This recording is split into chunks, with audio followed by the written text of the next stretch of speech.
ሰላም ጤና ይስጥልኝ ውድ የ24/7 ዜና ተከታታዮቻችን፣ የሰዓቱን ዜና ይዤ ቀርብ ያለው እስከ ፍጻሜው አብራችሁን ቆዩ።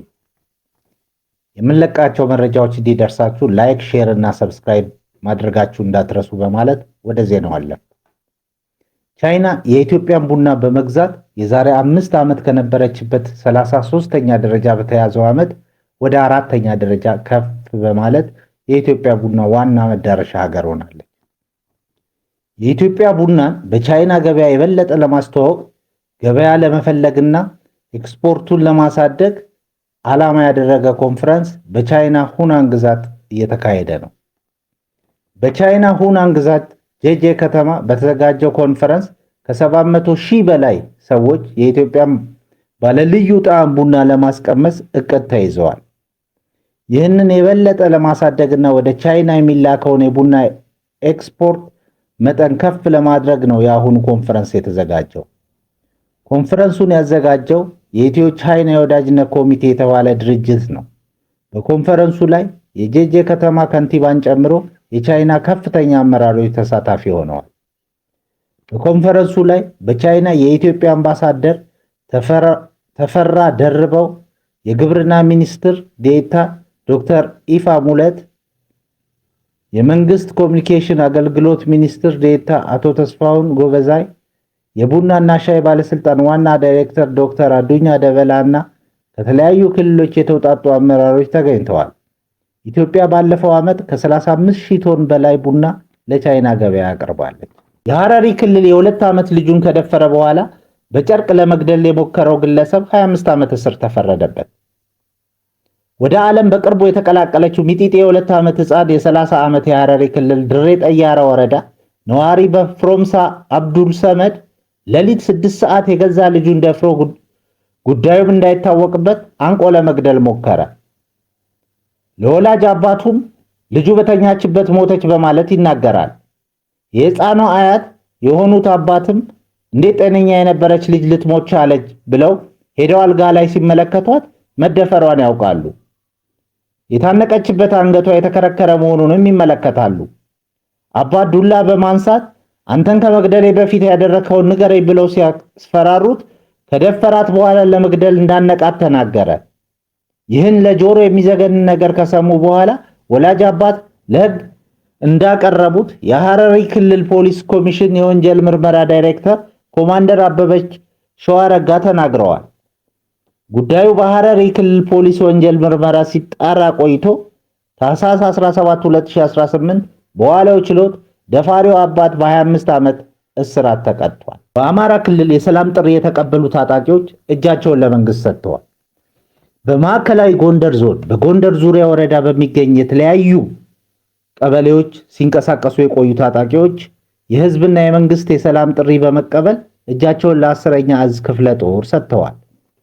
ወደ ሰላም የገቡት ታጣቂዎች ባለፉት ዓመታት በህዝባቸው ላይ ባደረሱት ጉዳት በመቆጨት የሰላም አማራጭ መቀበላቸውን ገልጸዋል። ከመንግስትና ከህዝብ ጎን በመሰለፍ ሌሎች በጫካ የሚኖሩ ታጣቂዎች ወደ ሰላም የሚመጡበት ሁኔታ ለማመቻቸት ዝግጁ መሆናቸውንም አረጋግጠዋል። መንግስት በተከታታይ ሲያደርግላቸው የነበረውን የሰላምና የምህረት ጥሪ መቀበላቸው ትክክለኛ ምርጫ መሆኑንም ጨምረው ገልጸዋል። ወደ ውጭ ዜና ስናልፍ በጃፓን አንድ የ38 ዓመት ሰው በቢላ በፈጸመው ጥቃት 15 ሰዎች ቆሰሉ። ጥቃቱ የደረሰው በሚሺማ ከተማ በጎማ ፋብሪካ በሚሰሩ ሰራተኞች ላይ። እንደ ማይኒች ጋዜጣ ዘገባ ከሆነ ትናንት አርብ በደረሰው ጥቃት 8 ሰዎች በቢላው ሲወጉ 7 ሌሎች ደግሞ ሰውየው በረጨባቸው ፈሳሽ ተጎድተዋል። ጥቃቱን ፈጽሟል ተብሎ የተጠረጠረው የ38 ዓመቱ ማሲኪዮ በቁጥጥር ስር የዋለ ሲሆን በግድያ ሙከራ ወንጀል ምርመራ እየተካሄደበት ይገኛል። እንደ መገናኛ ብዙሃን ዘገባዎች ከሆነ ግለሰቡ ጥቃቱን ሲፈጽም ጭንብል አድርጎ የነበረ ሲሆን እንደ ክሎሪን፣ በረኪና ያሉ ፈሳሽ ሰራተኞቹ ላይ ረጭቷል። በጃፓን እንዲህ ያለ ከባድ የኃይል ድርጊት እምብዛም የተለመዱ አይደለም። በምስራቅ እስያዊቷ ሀገር ጃፓን የጦር መሳሪያ ቁጥጥር በጣም ጥብቅ ነው። ሆኖም ግን በቅርብ ዓመታት ውስጥ በህዝቡ ዘንድ መረበሽን የፈጠሩ በርካታ የቢላዋ ጥቃቶች ተከስተዋል። በመጨረሻም ሰሜን ኮሪያ እና ሩሲያ በዩክሬን ጦርነት ውስጥ ደምን፣ ህይወትንና ሞትን ተጋርተዋል ሲሉ ኪም ጆንግ-ኡን ተናገሩ።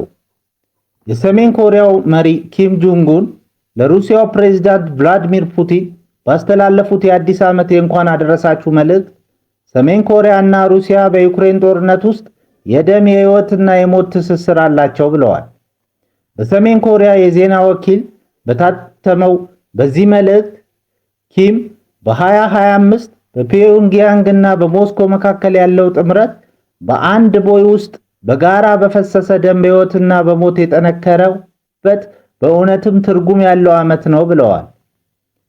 የደቡብ ኮሪያ እና የምዕራባውያን የስለላ ድርጅቶች ፒዮንግያንግ በዩክሬን ጦርነት ከሞስኮ ጎን ተሰልፈው እንዲዋጉ በሺዎች የሚቆጠሩ ወታደሮችን መላኳን ቀድመው ዘግበው ነበር። ሰሜን ኮሪያ ባለፈው ዓመት ሚያዝያ ወር ላይ ወታደሮቿ የሩሲያን ወታደሮች ዘመቻ ለመደገፍ መሰማራታቸውንና አንዳንዶቹም በውጊያው ላይ መገደላቸውን አረጋግጣለች። በታህሳስ ወር መጀመሪያ ላይ ፒዮንግያንግ በነሐሴ ወር ውስጥ ከዩክሬን ድንበር አቅራቢያ በሚገኘው የኩርሲክ ክልል ፈንጂዎችን ለማጽዳት ወታደሮችን ልካ እንደነበር አምናለች። ወታደራዊ ክፍሉ ወደ ሀገር ሲመለስ ታህሳስ 4 ቀን ኪም ባደረጉት ንግግር በ120 ቀናት ቆይታቸው ቢያንስ 9 የሰሜን ኮሪያ ወታደሮች መገደላቸውን ተናግረዋል። ክቡራን አድማጮቻችን ለሰዓቱ ያልናቸውን ዜናዎች በዚህ እናበቃለን።